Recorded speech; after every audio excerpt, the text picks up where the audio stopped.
Welcome to ABA on Tap, where our goal is to find the best recipe to brew the smoothest, coldest, and best tasting ABA around. I'm Dan Lowry with Mike Rubio, and join us on our journey as we look back into the ingredients to form the best concoction of ABA on tap. In this podcast, we will talk about the history of the ABA brew, how much to consume to achieve the optimum buzz while not getting too drunk, and the recommended pairings to bring to the table. So without further ado, sit back, relax, and always analyze responsibly. All right. Welcome back to yet another installment of ABA on Tap. I am your very, very grateful co-host, Mike Rubio, along with Mr. Daniel Lowry. Mr. Dan, how you doing, sir? Great to see you, Mike. I'm doing excellent. Glad to get some consistency back in the recording. How are you doing, brother? Feeling good, man. Feeling good. Busy weekend, but productive weekend. Really excited to get back into this article review that we started to kick off our 5th season of ABA on Tap. Cheers. Cheers to you. A little excerpt from Autism Parenting Magazine. You can be found online. 11 Things Not to Do with an Autistic Child by Jeremy Brown, who is a parent as well as an author. A parent of, I believe, 2 autistic boys. So he shares some tips here that, I guess, don'ts. We often talk about do's in contrast to don'ts when we do parent education coursework and things like that. So I found this a very practical way to present some good information to our listeners, whether you're a parent or a professional. We can, in contrast, present some of the do's or some of the minor points of disagreement we might have with the author and the approach here, although the idea here is just to promote good parenting practice overall. There's no need for long-winded disagreement or correction. We found the information very fruitful, very useful, and it actually provided us with 2 episodes of ABA on Tap, knowing that it was 11 things on the list, and we got through exactly 5. So if we're able to be a bit less loquacious this time around, maybe we can get through 6. Wish us luck. Throw us right in here, Mr. Dan. What is number 6 on this list of things not to do with an autistic child? Yes. Well, number 6 is don't yell or rush at them. And in lieu of that, I feel like that's why we decided we were going to stop and make this a 2-part episode, because we didn't want to rush it. Good idea. So just looking back, number 1 was don't let them think autism is bad. We discussed that. Number 2 is don't complicate their tasks. Number 3, don't suddenly change their routine. Number 4, don't compare them to their peers. And number 5, don't speak in metaphors. So moving on to number 6, don't yell at or rush them. And he says, as parents, we've all been there, kids getting on your last nerve. And he said, add autism diagnosis on top of that. And that might even trigger a larger reaction for a multitude of reasons. So before I move to the second part, I know we've all been there, but I don't have kids. You have kids. You were having a great birthday party, and your kid might have been acting up a little bit. Doesn't have the autism diagnosis. So anything from a parenting perspective that you want to discuss about dealing with a situation where you might be frustrated, now also acknowledging and accommodating for that autism diagnosis? It's a nice loaded one you're presenting here, Dan. It's so layered too, right? In the sense that, and I like the example you bring up. It's a super practical one. Bedtime on my recent birthday celebration, and because of the excitement, because of the day's activity, we've had a lot of movement. We skipped the nap. Even though we tried the nap, there was no nap that day. So it comes down to bedtime, my wife trying to put my daughter down to then come back and continue celebrating with people, and just was a fight for my daughter. Now, this is a great example of the don't yell or rush at them, in the sense that, any effort that my wife does or makes in that moment to rush that situation is probably going to be counterproductive. You're going to lose time. It reminds me of the things you say during our crisis management training, to remove energy, to not add any of that extra energy. And that's really hard, because I can imagine my wife sitting there going, I really want to get back out there. And, of course, you'd be doing this to me today. And, whatever frustrations you're cultivating inside your own mind makes it very easy to then feel like some sort of authoritarian stance, some sort of pressing, some sort of rushing is going to make the situation better. Let me add more complications to that. If you have onlookers, for example, and you're feeling that pressure, you might seem kind of soft toward your kid in that moment, unless you're somehow taking some authoritarian stance. So you put those two things together, and it creates a recipe for rushing at your kids and hurrying to get moving. Sure. And to do those things that at least in my case, I know you can do this 80% of the time without a huge crisis. And of course, here we are in a situation where it'd be great for you to go straight to bed, but if we don't stop and think of all the variables that are prohibiting that or making that complicated, we might blame it on a 3-year-old, and then suddenly we're fighting with a 3-year-old. So I think that was maybe more of a long-winded answer than you may have bargained for, but I think it really highlights that point. That if this author maybe is doing as a parent, what do? You don't do these 11 things with your autistic child. What do you do? Remaining as calm as you can, at least 80% of the time. Sure. Is probably one of those things that that the author would agree you would want to do, as you don't do these 11 things in contrast to your child. And that's just it. It's really difficult, I think, is what I'm trying to highlight, is you can have best laid plans, you can have everything mapped out, you can have your visual structure and your schedules and your if-then statements, and you've primed and all the antecedent strategies. You can do it all. It doesn't mean that your consequence is going to be this beautiful rainbows and unicorns vision of compliance and collaboration. And in fact, again, if you're in a good range, 10 to 20% of the time, any child or any given human animal with a large forehead is going to throw a little bit of a wrench in your plan. Yep. Something's going to run late. And so to the author's point here, even in those situations, try not to rush or hurry at people. Certainly try not to do that with your children. And then to the author's credit, given his own personal experience, I can only imagine this has probably been very counterproductive for him and his wife in trying to parent successfully. So. And you mentioned two things to be concerned with. I'll add the third variable that might be in play, not with your situation specifically, but when he says add the autism diagnosis on top of that, that goes back to what we talked about in the last episode about autism potentially being a different way of communicating, right? So with you and your daughter, without her having that diagnosis, you have similar ways of communicating and understanding each other. Whereas if we're going to look at, individuals with autism communicating differently or speaking a different figurative language, that adds a whole different variable. Not only that, but as we talked about in the de-escalation series on the podcast, when we start to escalate, we start to lose blood in our prefrontal cortex and our hippocampus. Same thing with the kiddos that we work with, right? That's why a lot of the kids that we work with that might have developing language might not talk as they start to get escalated, because their prefrontal cortex and their hippocampus literally is lacking blood flow. Well, so is ours. So now we run into these communicative issues, because where it might be very naturally for me to communicate with you, Mike, so I don't have to think about it too much, somebody maybe on the spectrum that might communicate a little bit differently, not only do they need to think about how they're communicating, but I need to think about it too, and it might not come as natural. So I think that can add another variable into play as well. For sure, I agree, and not that you ever want to go back to the first point, ever want to think of or have your child think of the autism as bad.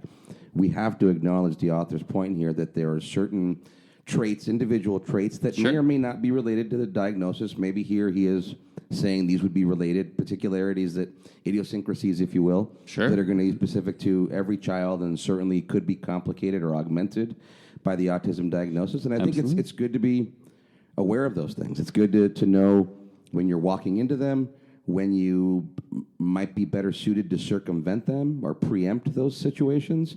And again, this is a nice dance, balancing act that certainly every parent has to consider. And yes, with all due respect, certainly the autism diagnosis might bring more particular situations that a parent especially with two boys, for example, would be very mindful of. Hence the wisdom the author is able to share with us here in this article. Yes, you mentioned the autism diagnosis not being bad. Again, I just want to reiterate, it's not bad. It's just different, right? It's like I have a stick shift. My girlfriend has an automatic.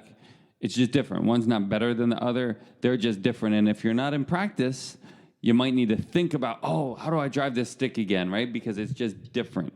Two other things that he mentioned, which are also part of my handout that I give to my parent groups and my new hire groups. And don't rushing them. So number 6 on my handout is giving the child time. It's so important. I'll see sometimes, there's the continuum of independence and quickness. And as therapists, we really want to be focusing on having the client be more independent. But unfortunately, parents are always in a hurry, and therapists are always trying to run the next program, so everything's done quickly. So in best case scenario, it's done not independently. At worst case scenario, it's done not independently and takes longer because now you've got pushback from the kid and you tried to rush them, and you trying to save a minute is now going to cost you 20 minutes of tantrum and have it done less independent. So I definitely see this a lot, with individuals that may have auditory processing delays and things like that. A lot of times, like we say, less is more. So don't rush them. Giving an individual time to process and really focusing on that independence versus that quickness on that continuum is going to behoove whoever is presenting that instruction. And then additionally, number 5 on my top 10 tips is reducing the loudness of your requests. As he says, don't yell at them. So I think a lot of times what happens is parents are trying to communicate it's really important by yelling. But if yelling means it's really important, what does talking quietly mean? It means it's not important, right? Right. Then so stop listening. Then what's going to happen is you're just going to teach your kid they don't have to listen to you when you're quiet. And it's actually going to circumvent the whole situation, right? A parent might be like, well, yeah, I yelled at them and they listened. Okay, well, that's good, but then that just means you're going to have to yell all the time because they didn't listen when you were quiet. You basically paid off the fact they don't need to listen when you're being quiet, because if it's important enough, you'll start yelling and then they need to listen. So those are a couple things I think we need to be really cognizant of there, that yelling piece as well. At the end of the day, what's going to maintain a behavior is going to be the consequence. So me saying, hey, if you want your iPad, do your homework, should be the same as if you don't do your homework, I'm going to take your iPad. Because at the end of the day, it's the iPad or whatever those motivators or reinforcers or consequences are going to be, not the yelling that's going to get it done. Yeah, for sure. I like what the author says here. When I'm at my best, yes, I'm able to speak calmly,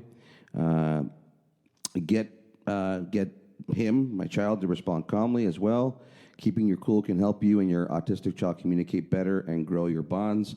And again, not to in any way contrast to the author's point there, but let me just augment that to a general parenting tip, to a general communication tip for anybody at work or whenever you're speaking to any other animate object, pretty much. I would say the idea that you can maintain your arousal at a certain level, at a certain baseline level, in order to keep your cognition. And this is sometimes close to impossible. We are all human. Yep. So the idea that, again, to use that sort of very traditional ABA mastery criteria or criterion of 80%, 80 to 90% of the time you're able to maintain your cool and your calm, then I think this is what the author is saying in the spirit of this article. I like to say the other 10 to 20%, that's when your kids get to understand the other emotions that you can go through. And again, you want to keep those within a reasonable limit as well. But really kind of saying, it's okay. It's okay to lose your cool sometimes. Of course. Your kids need to see you frustrated, upset.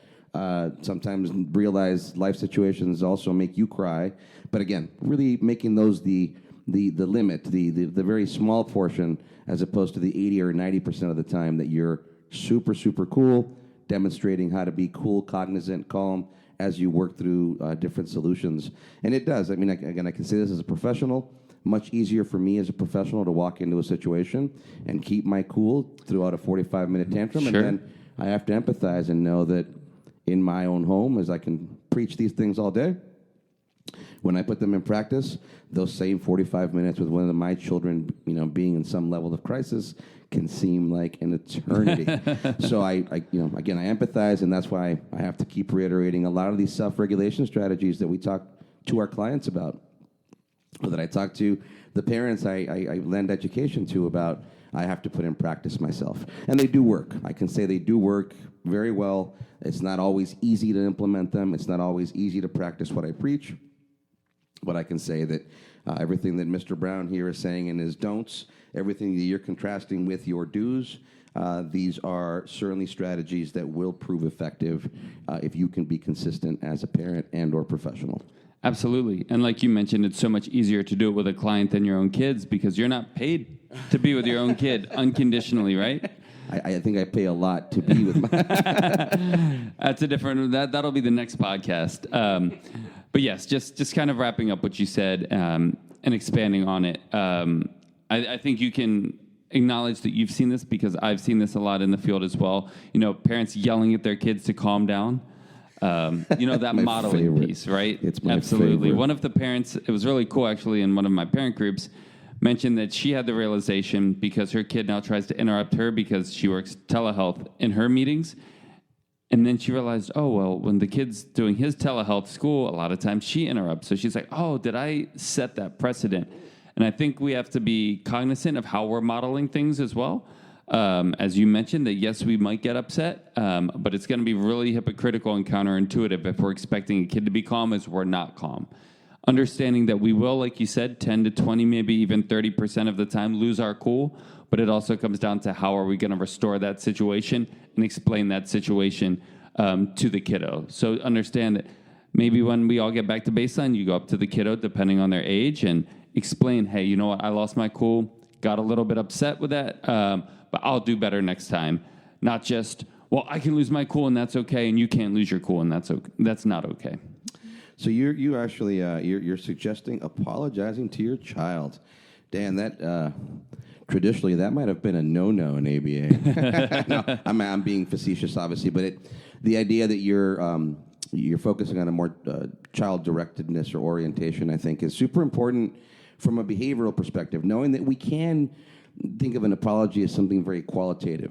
But the idea that if you think of all the behavioral markers or what you're modeling, if you're being sincere about your apology, now you're modeling a return to baseline. Yep. You're modeling a correction or overcorrection with regard to your own behavior. So we can break this down behaviorally, and we don't have to be so esoteric about something like an apology. However, you and I would agree that sometimes a forced apology, Yep. which would be our tendency traditionally in the ABA, unfortunately, to restore or correct the situation, would then miss the rest of the qualitative pieces we just discussed in the parent now, demonstrating return to baseline, correction, a lot of other, I won't try to analyze it fully right now, but I think it's a really good point you make. The other thing that you allude to that I think is of great importance is this sort of learned hopelessness or 0-1 contrast, meaning Yes. the idea that you blow your lid a little bit with your kid. The moment you realize that's the moment you can bring it back down. There's always an escape hatch. Always. There's always a way to get back. You can like you can always escalate, which we're trying to avoid. Yep. Sometimes you have to in terms of the urgency. Make sure that things are urgent or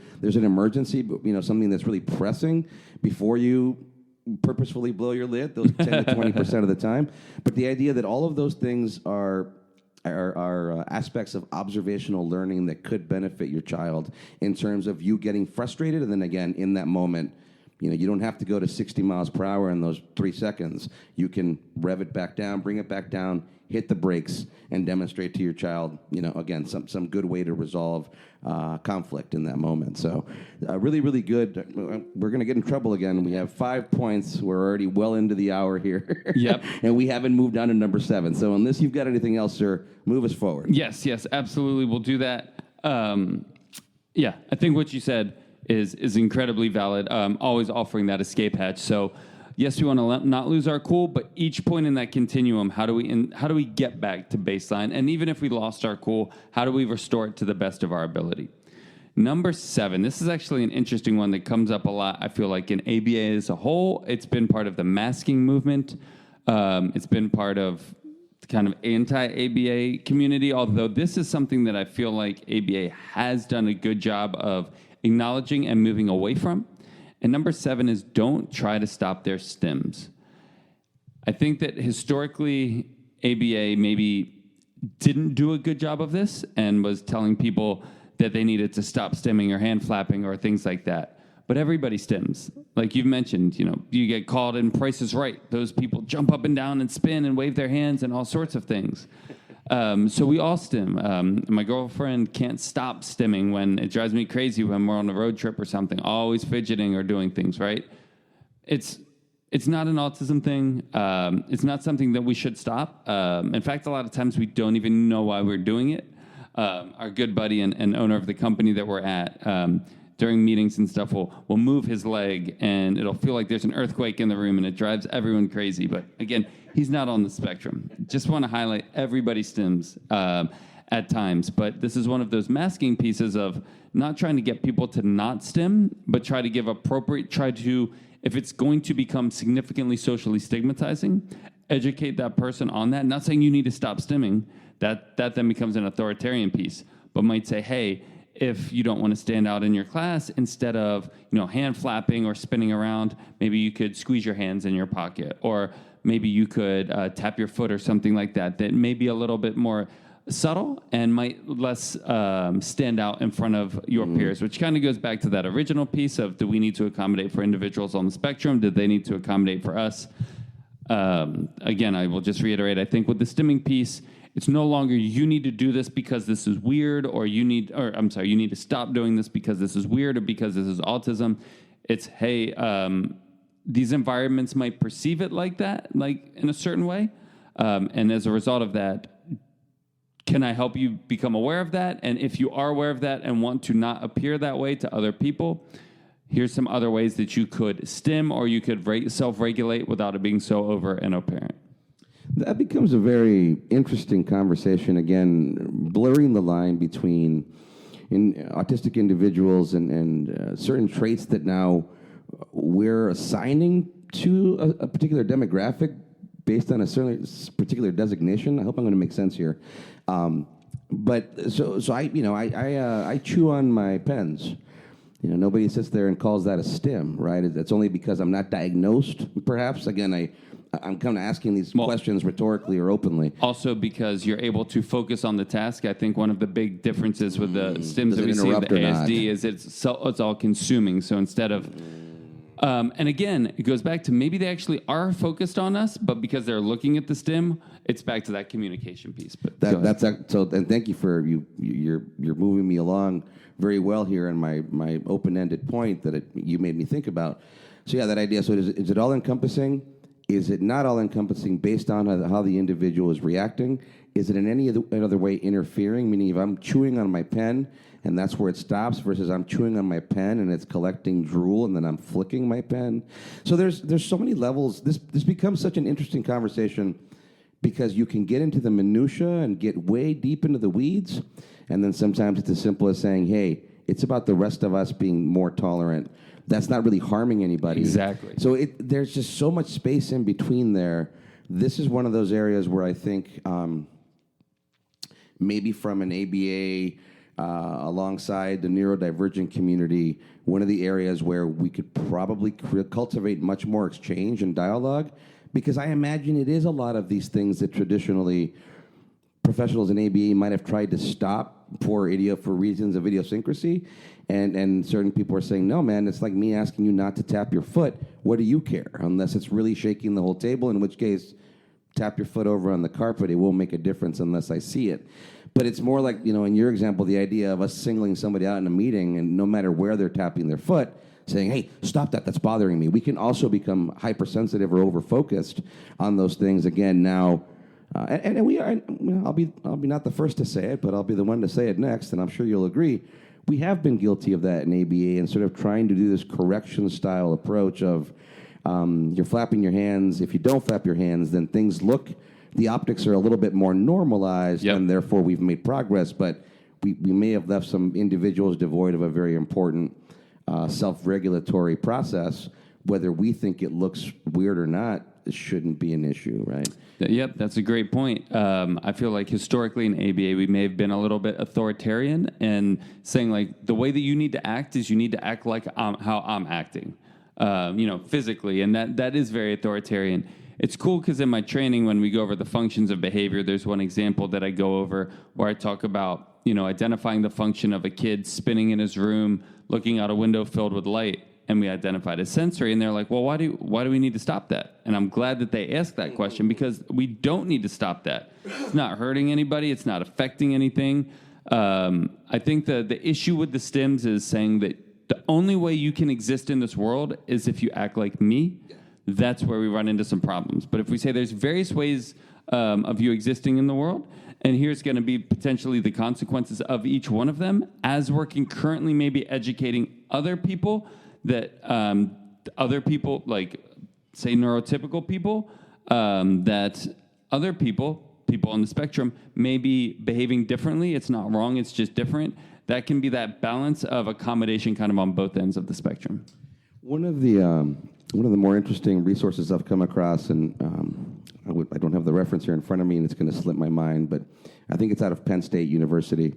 It's an article that talks about the importance of spinning in development, and It's been something very enlightening for me to share with parents or professionals. And I like the point you made. I think it's a really good rubric or filter to put things through.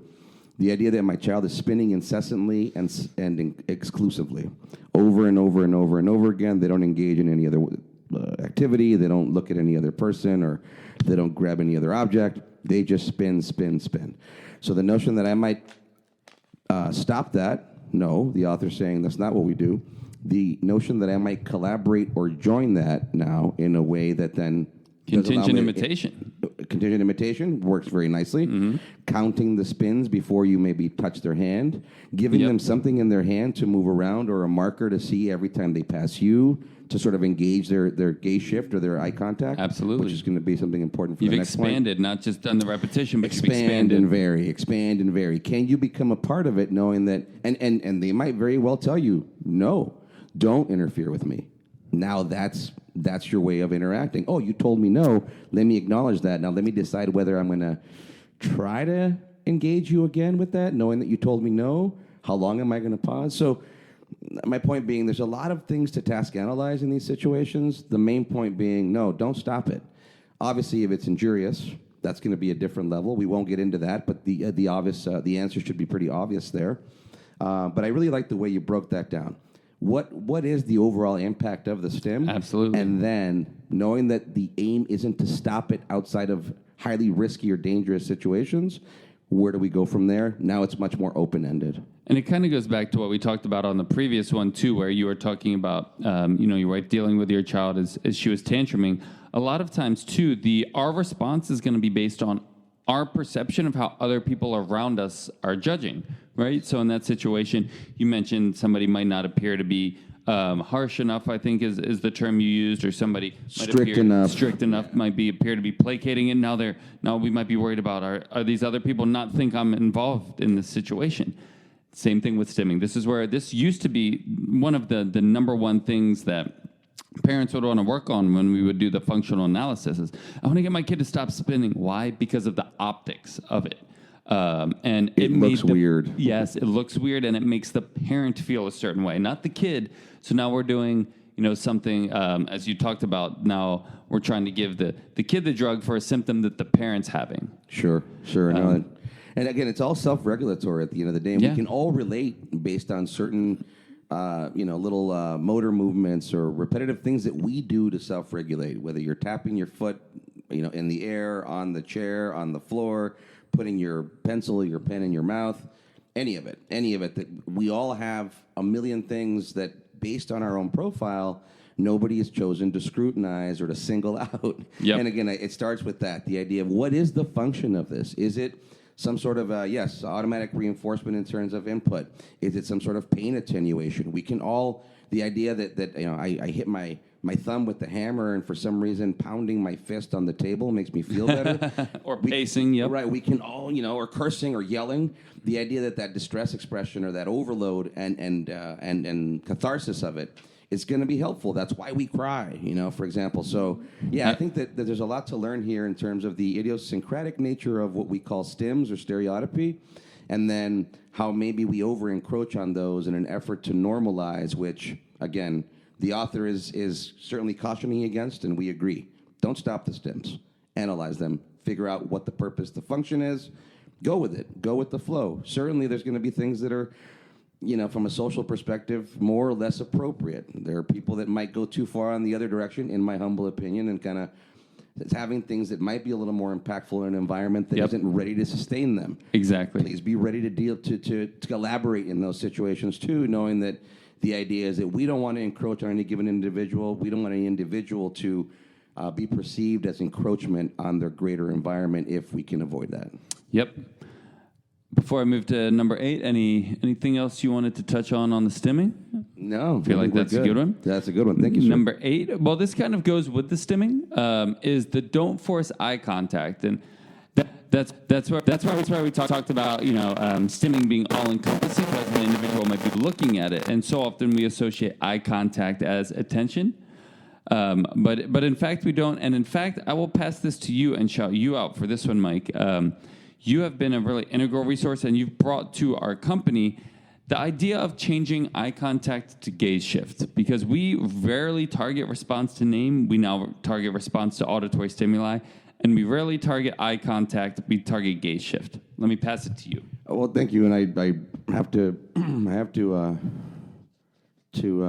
acknowledge the giants in our field. First of all, again, as I'd like to do here, Pat Fryman, you sort of credit me for bringing the idea to our company. I like that because, like Pat likes to say, I never had an original idea in my life, and like he likes to allude to, I love thinking I had an original idea and then going to the literature and going, oh, look, somebody thought of that 20 years ago.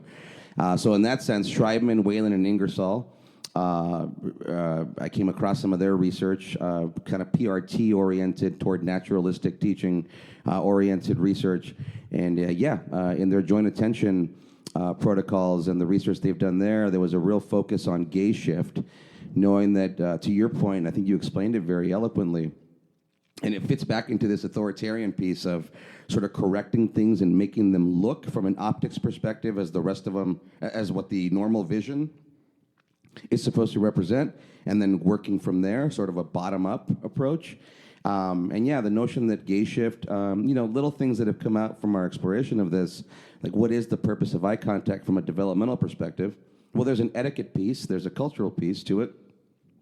Many people would say outside of Western cultures that direct eye contact is actually disrespectful in other Eastern cultures or some Eastern cultures. So we know that that's not necessarily something that's a requirement for communication. Right? Well, I had a trainee from a Middle Eastern culture in this last training group who said it's disrespectful to have eye contact to your elders. You're supposed to look down. Yeah.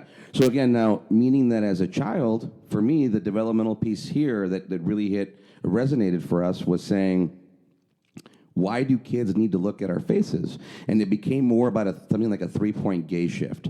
The notion that as a language learner, I look at an object and I hear in my ear my parent's voice, for example, labeling that object or telling me the word that corresponds to that object, which then gains my joint attention, and I shift my gaze to their face, given the sound.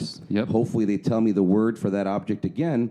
And I contend that the most important part of that second point, gaze shift, is for the child to be able to not see the parent's eyes necessarily, but to see the parent's mouth. Yes. Because that's a motor movement that can be imitated along with blowing air out from your diaphragm, and I'm oversimplifying, but you get the point. You've got words all of a sudden. Now, what else do faces serve a purpose for? When you have really poor vision as a child, like most infants do, and you can see maybe 18 inches away from your face, well, the face has a lot of contrast. White eyeballs and teeth, cavernous mouth, eyelashes and eyebrows.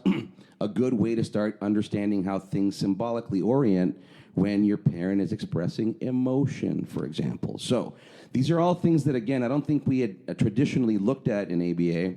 We knew that eye contact, from an etiquette and cultural perspective, had a significance, and then I would contend that developmentally these pieces from this particular line of research with Schreibman and Whalen and Ingersoll give us a different way to contend joint attention and how gaze shift, not eye contact, is a part of that toward now socializing, learning language, expressing emotion, all those very complex things that come from a simple gaze shift towards somebody's face. I think historically in ABA, a lot of the individuals that we work with struggle with the rule-governed behavior, but when a lot of the individuals that we work with on the ASD spectrum understand the rule, then the rule, because of the lack of inflexibility, that becomes the rule. And then eye contact almost becomes uncomfortable, where you have an individual just staring at you because, if I'm supposed to look at you, then that means I stare at you the whole time, because that's the rule. There's no nuance to the rule. That's just the rule. And then we run into issues of, now you've gone from not enough eye contact to way too much eye contact, both of which could leave you in a kind of an awkward situation. And maybe you're standing too close to me on top of that. And exactly. we see how the situation compounds, right? Exactly. Number 9, let me get into don't leave them unattended for too long. So this one I would like to also probably pass back to you, because you know more about this, being a parent of your own. But I have some ideas that I want to touch on. Let me pass it to you first about don't leave them unattended for too long. No, I appreciate that. I think this is a really rich example, and I'm going to try to cut through it pretty quickly, just in the interest of discussion. But one of my longtime mantras has been don't leave well enough alone. And I think that this fits right into the idea of don't leave them unattended for too long. Now, what I mean by don't leave well enough alone is, I'm going to use my personal example that I use whenever I talk about this concept, is my kids they're fine, they're in their rooms, they might even be tidying up their rooms, they're doing their homework, they're bringing their dishes out from their rooms, putting them in the dishwasher, and all those things can happen, and I don't say a word. And then something goes awry, and my undivided attention is immediately lent to my kids. So I think what, in the spirit of what, going back to what the author is saying here, when he says don't leave them unattended for too long, for me, this means that if you're checking in, you're providing yourself with those opportunities for, I guess, what we could call, and I'm sort of fudging the definition here, but the idea of non-contingent reinforcement. I'm coming in, and yes, it's contingent on you do something within range, but I wasn't expecting, I didn't ask you, I'm just kind of checking in with you and saying, hey, cool, hey, what's going on? Nice. Not that, oh, good job doing your homework. Or maybe, oh, you're doing homework. Cool. All right, yeah, I'm doing this. Just referencing each other. And that allows for a lot more incidental teaching, I would say. Things that don't have to be so planned. Things that are more spontaneous. And I think, again, it allows for that ratio of being able to check in and reference something as aligned or acceptable or doing well, and giving you that nice ratio of doing that 4 to 5 times before you have to come in and correct something. Or, again, kids, whether autistic or not, I contend, they're supposed to get into trouble. They're supposed to push limits. That's how they, we can't teach everything. In fact, they help us do a lot of the teaching. It's our job to set the wall, and their job to see where they're at. Perfect. Perfectly stated. So, yeah, that's what I would say there. And I'll throw this back to you to see, the wisdom you've got to share on this. But, yeah, don't leave well enough alone. Don't leave them unattended too long. That models a good referencing pace. I'm checking in with you. Come check in with me. Back and forth. Yes. So I think the author Jeremy Brown he was doing it from more of a supervision perspective. I really like where you took that, though, Mike. I really like that don't leave well enough alone, because so often I'll tell parents, notice your child when they're being good, and they just won't. So I'll tell them, hey, put a timer in your pocket and set it for 15 minutes, and every time that timer goes off, go find your kid and praise them. So I can't reiterate enough what you said. I think that's such an important point. I'm going to I'm going to go down a different road on don't leave them attended for too long. I'm going to say that maybe we should look at this on the opposite side of things, and that maybe we are watching our kids too much that are on the spectrum. I see this a lot with some of our, teen groups and things like that these kids are always just used to having people watching them all the time. Like in our social groups or stuff like that, there might be case managers just always sitting behind them taking data, or people always sitting behind you taking data. And it's always like there's Big Brother looking over you. And that's for lack of better terms, that's weird. And if you thought somebody was always watching you, that would be a really weird way of going through the world. And that's, one of the reasons that we've talked about the really high percent of physical and sexual abuse for adults on the spectrum and with mental handicaps is because places like the bathroom and dressing and stuff like that, never any privacy. They're never left alone. Now, I think there's a difference between a parent running those routines and us as a therapist. But I want to also look at that of maybe we should leave them alone a little bit more. Obviously, if Mr. Brown mentions there's safety issues, then yes, of course that would take precedent, and we would not want to leave them unattended if the individual is going to have safety issues.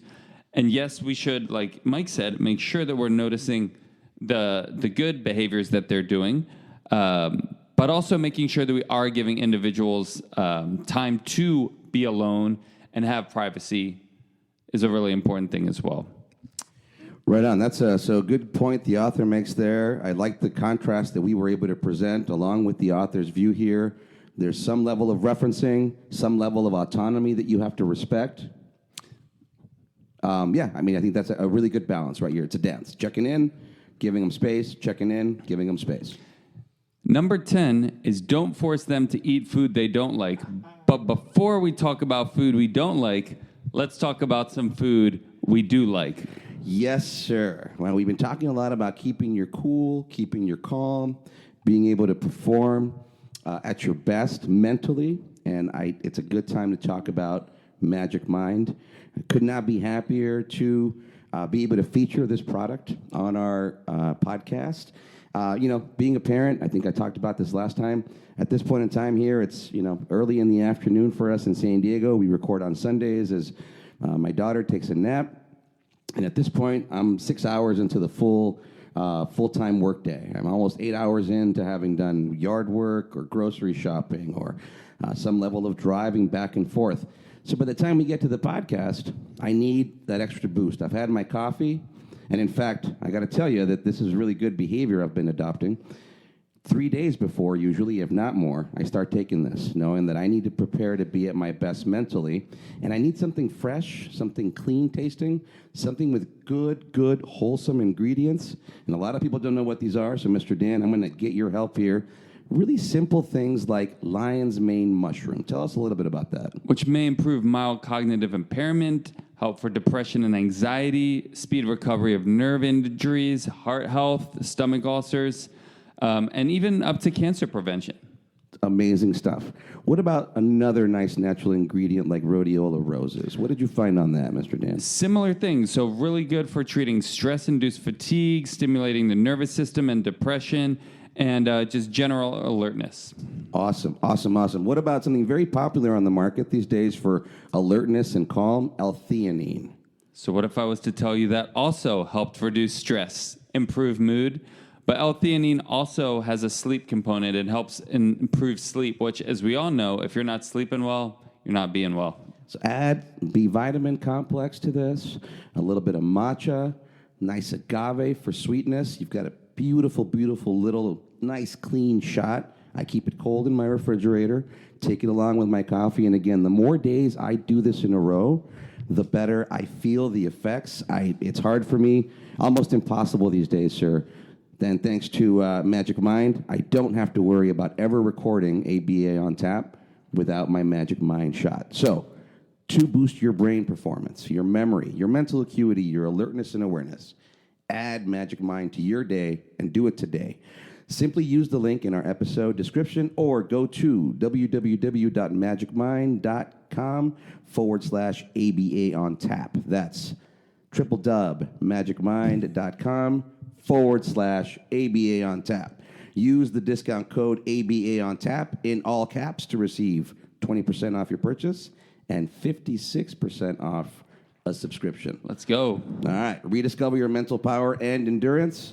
Shake, breathe, and drink. Magic Mind. If you want to implement these 11 strategies that we're talking about, best to have the best mental state. Magic Mind. Should be number 12. Nice. Number 10, don't force them to eat food they don't like. This is an interesting one because there's a lot of ground we could cover on this, from our friend who left our company, 6 years ago, went up north a little bit and called back about the escape extinction. I have a parent of a child who is in my parent group. The child's on the border of getting a G-tube because of their not eating. You have a client that you've worked with that got diagnosed with RFID, and you've had a lot of experience, good success with that. The basic question being, is it things they don't like or things that they need to eat? But there's a lot of ground we could cover on that. Let me pass it to you first, Mike, on this one. This is probably a whole episode in and of itself. Let's bookmark that. Yes. Put that in the filing cabinet. We need to, and we've got some close colleagues that could probably lend a lot of information. Absolutely. What's really interesting about this is, again, the patience element and the idea that as a better parent, your most perfect intent to provide your child a nutritious, varied diet could walk you right into now this undue pressure to force them to eat things they don't like. So it's not that parents ever, I don't think they ever start with a poor intent. There's a concern. You're not eating enough of this, you're not eating enough of that, per my opinion. Or worse, the pediatrician said, you're not getting enough of this or that per your blood work or some sort of analysis that's done. And maybe it might affect that that individual's ability to thrive. Right. So there's always a reason to worry about this as a parent, and then there's, I think what the spirit of the author is saying here is these are situations that are going to walk you right into conflict, right into unnecessary escalation, knowing that, yes, as a parent, you want to give a variety of foods towards some strong or adequate nutritional intake, and then sometimes you just got to feed your kid. Why? Because if they don't eat, then you might be walking into another antecedent or motivating operation for distress expression because they can't self-regulate because they haven't eaten sufficiently. So the idea that you're not going to force it means it takes a lot of patience. It takes a lot of careful planning.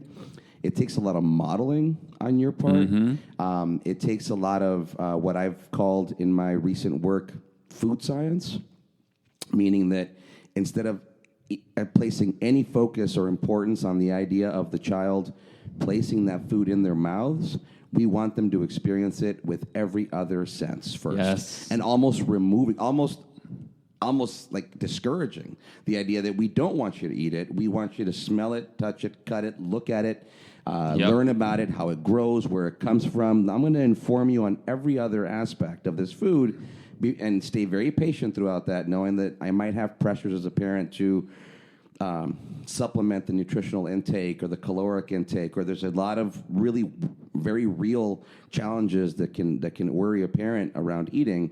But again, my best suggestion here is the patience part of it and the persistence, continuing to demonstrate, to model, to handle, to cook new foods. I can't tell you how many times I walk into households and like, oh, we're really worried about their weight or their nutritional intake, and everything being modeled in the household is not the ideal model or not what the. So it starts with us as parents, and I'm not speaking as some sort of health guru who's in perfect health, but I can boast that my kids do eat a variety of foods and that this is never an issue, or seldom an issue. I shouldn't say never, that's not true. Seldom an issue for me in terms of getting a variety, and it began from the beginning, right at the get-go when they were 6 months, in trying to introduce them to a variety of foods, because we also eat a variety of foods and we also cook a variety of foods. Again, it's really a very layered, complex process, and it doesn't get solved overnight, unfortunately. It's interesting you bring up the modeling, because I remember you saying this in one of our interactions with a parent, because I think they were saying the kid eats too many cookies or something like that, and we were like, well, the kid's not buying the cookies. Like, somebody's buying the cookies and bringing those to the house. So yeah, a lot of the modeling I think is really important. There's maybe like 4 tiers as we're looking at getting somebody to eat food they don't like. The first most significant or important tier would be like, is this individual failing to thrive? Are we looking at basically a G-tube as a result of them not being able to eat? That's a level of severity that we might have one response to. Moving down maybe one level from that, up to 85% of individuals on the ASD spectrum may have GI issues. And I remember the very first parent group that I ran, I think you were in that one, with the husband and wife. The dad was a doctor, a pediatrician. And he was like, well, is the reason that they have GI issues because they have autism, or the reason they have GI issues because maybe they're eating a very limited diet and not getting the fiber and the nutrition? I don't know the answer to that. I mean, he was the pediatrician. But that would be maybe like a step down of like, this individual's having GI issues, not to the point of needing a G-tube. They're eating, but they're not eating well-balanced enough that they're not able to, they're having, behavioral or health side effects as a result of that. Moving down one more level might be just trying to get that individual to eat things that the rest of the family's eating. So that's the first one. Is the individual able to thrive? Are they having health issues as a result of it?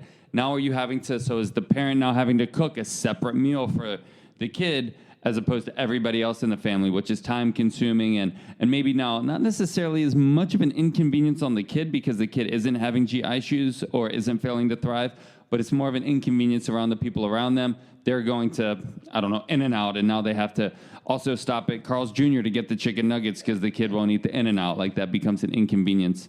And then the last thing is just, maybe like the fourth and final tier is just a well-balanced diet. So those are kind of the things we want to look at, and there's going to be, different interventions for each one. If they're not eating, the perfectly well-balanced diet, well, we can probably make accommodations for that, and there can be a lot of trade-offs within that. If we're worried about us having to accommodate, again, that comes back to us more than them. But yeah, maybe there is a level of now intervention to some extent. Moving forward, if there's now having health, moving up a level, if they're having GI issues. Now, we might be a little bit more intervening on what they're eating because their behavior is a result of that, and their behavior just being a manifestation of their being uncomfortable. And then lastly, certainly if they're, on the verge of a G-tube or something like that, failing to thrive, having serious health side effects as a result of that, there could be a different level of intervention. Yeah, and I think that there is a time and place for things like escape extinction. When somebody is about to get, a tube either in their nasal passage or on the side of their abdomen, what's going to be less restrictive is certainly something like escape extinction. I think we've run the risk in ABA of using things like escape extinction when it's not a feeding problem, but just an eating problem. Or an inconvenience problem. Or parents too worried problem. And it's like, well, that's going to be a little too restrictive in my opinion. And you might be creating some collateral effects of using such a restrictive procedure for an eating, eating concern, eating question, as opposed to a true feeding issue, where now you've got low caloric intake, poor nutritional intake, things that are going to require greater medical intervention. So that's a really rich topic that we can probably benefit from exploring through a full episode. We should circle back to that. Yes, I will share one example though. This example just resonates me because this was, earlier ABA Dan. This was probably my first year, definitely first 2 years in the field. I remember I had a client who was 3 years old at the time and ate very limited diets, of course, chicken nuggets. But the parents wanted him to eat vegetables or try vegetables. And the way we did it in, ABA back at the time is you had your target sheet of vegetables and fruits and vegetables. First the vegetable, then the chicken. Absolutely. The gross underinterpretation of the pre-MEC principle. Exactly. And, we had the targets labeled out, right? So you had to do broccoli 5 times, and then you had to do strawberry 5 times, and then you had to do orange 5 times. And you couldn't move the orange if you didn't do the 5 strawberries. You know what happens if you move the orange? The kid spontaneously combusted. The child spontaneously combusts. Anyway, continue. Absolutely. So we were on the strawberry, and I was with this kid for 3 hours, 3-year-old kid. And I remember him sitting in his little high chair thing, and I wasn't forcing anything. I was sitting next to him, and I presented the strawberry, and all he had to do was put it in his mouth and, lick it. And I sat for an hour and a half of this kid's session, this kid tantruming his head off, basically, not wanting to eat this strawberry. And I sat there for an hour and a half. The kid finally ate the strawberry literally about 5 or 10 minutes before I was about ready to leave that session, the 3-hour session. I waited an hour and a half for this kid to eat the strawberry. And I left, again, this is early on ABA Dan, thinking, yes, I got this kid to lick a strawberry. And, man, I was able to do it. Why? Because we made, like you said, the pre-MEC principle, the first thing contingency. Well, I said first strawberry, then we'll do something else. So if I say first strawberry, you have to eat the strawberry. I'm not going to, I made the instruction because it's, authoritarian ABA. Once we make the instruction, the kid has to follow through. Left feeling very accomplished. Again, more seasoned ABA Dan would look at, is that the best way to spend an hour and a half? Could I have been more flexible? In that situation, is there a way that we could have been more authoritative rather than being authoritarian? So I always, think back to that kid and the strawberry and how, and at the end of the day, that kid's probably not any more likely to eat the strawberry. He's just going to associate that strawberry with the trauma of waiting an hour and a half. Yeah, but you got your data point. I got my data point, and I need 5 more of them, right? Well, and then they need to be consecutive days. I don't know that you ever mastered the strawberry. How does this tail end? The tail ends with I left happy. Yes. And he probably doesn't eat strawberries to this day, but we got our data point. But you got your data point, man. Nice. That's a really good anecdote you're sharing there. And it's good for us to hearken back to that and go, hey, this is the philosophic doubt part of it. Even that worked enough to move the pieces forward. So clearly we can do better. We can do better. So, yep. Well, a million other things you could have been doing as you waited for that strawberry to get licked, right? Yep. Got to get that data point though, right? Because the insurance companies want all the data points, or the case manager at the time, or whoever. Got to get that data point. So it doesn't matter what we need to do. Got to get that data point. Lick strawberry. All right. Do this.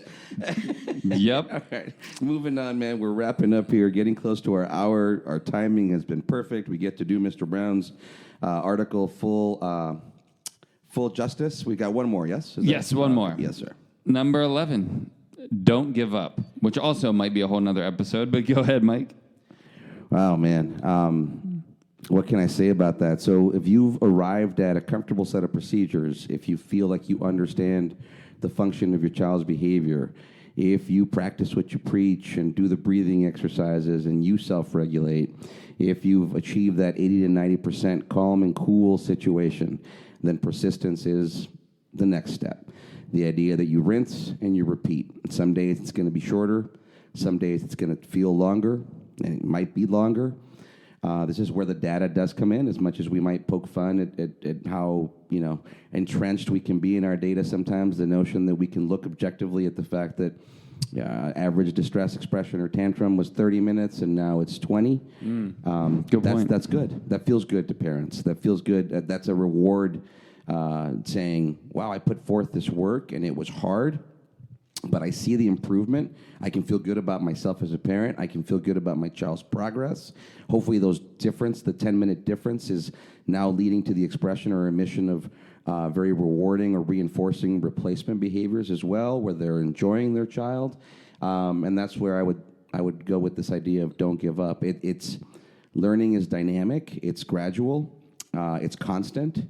And it's ever-changing. So I think that somewhere in there, we have to just continue doing that, reaching into our most unconditional love for our kids, for what we do, for our science, and staying patient. And that means staying patient throughout. And if you can do that, then it means you're not giving up. And I know that sometimes you've asked the question, how long does it take for somebody to do this or do that? And my answer is usually as long as it takes, right? Until you see that target behavior, that desired behavior. Dare we say the proof is in the pudding? The proof is affirm the consequent, right? Sometimes you happen upon the change, despite your best plans, some curve in the road leads you to where you need to be. And I'm glad I was looking. I'm glad I was staying aware. So in terms of don't give up, make your best plans and then stay alert, stay aware, stay observant. Realize that just because you feel organized, you need to look at your data, look at the outcomes, and make sure that the organization led to the desired results. And if not, adjust accordingly. So there's a lot to do that helps us propel and not give up and stay constant for our parents, for our client, for our children as parents, for our clients as professionals, for our families as professionals, knowing that we certainly do our best not to give up on the situation, to continue to analyze. So I can only imagine a parent's unconditional fervor to continue to find the solution. Yep. And that's where I would contend it's that reciprocal piece that sometimes breaks down, right? So maybe the individual on the spectrum, their neurology isn't quite online in a certain area. And as a result, maybe the child's really young and the parent's doing a bunch of behaviors and the child's not responding. So the parent's doing some more behaviors to try to get some interaction and some happiness out of their child. Kid's still not responding. The parent does this and that and the other, and the kid just doesn't respond. So finally the parent's just like, well, I don't know what to do. And then they stop enriching the environment. And then what happens is you have a de-enriched environment. So when the neurology is ready, it does come online. It's being exposed to a de-enriched environment. That's such a tough dance, right? You can do too much. You can do too little. So if you escalate too far, that's not the kind of enrichment you're talking about. Correct. If you start giving up and pulling enrichment away, that's certainly not what we want. So it's such a careful balance, and we we certainly send our best, our strongest encouragement to all parents out there who are trying to figure these things out, who hopefully these 11 tips prove helpful for.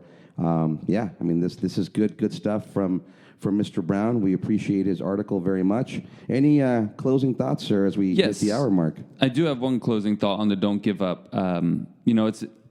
It's no joke. It's very challenging being a parent of any child, much less a child with special needs. Last I checked, the divorce rates were in the 80%, really, really high. And, as a parent, you might feel like, hey, like, I'm not built for this. But by virtue of you, listening to the podcast, by looking into resources and things like that, you are built for it. And there's going to be nobody better than yourself to parent your child and help your child thrive and be successful. So it is important, as Mr. Brown mentions, to seek out professional help and services and things like that. Just because we act like things don't exist doesn't mean they don't exist. If you're stressed out with your kid, you're stressed out with your significant other, put that on the table and talk to somebody. Find some supports. There are tons of supports available where we're at. There's San Diego Regional Center that can loop in with a lot of supports. In fact, the first day of parent group now, all I do is talk about resources so that people don't give up. Because while it's a monumental task sometimes, you are built for it, and there's a lot of supports that are available for you. So don't hide from it, embrace it, and look into those supports, because that'll help you out and your child as well. If you're a parent or professional out there, you've got a circumstance that seems tough and we might prove helpful, please reach out to us. We'd be glad to do a quick and dirty analysis here. We obviously wouldn't be able to have all the variables, but the idea that if you've enjoyed this analysis thus far or any tips that we might offer, we are glad to give a cursory overview of anybody dealing with a real situation and put our better analysis hats to work. Stay patient, stay calm. I will say one last thing. Thank you to Mr. Brown again for doing the article. It's not easy to put yourself out there, but amazing article. Thank you for that, and always analyze responsibly. Cheers. ABA on Tap is recorded live and unfiltered. We're done for today. You don't have to go home, but you can't stay here. See you next time.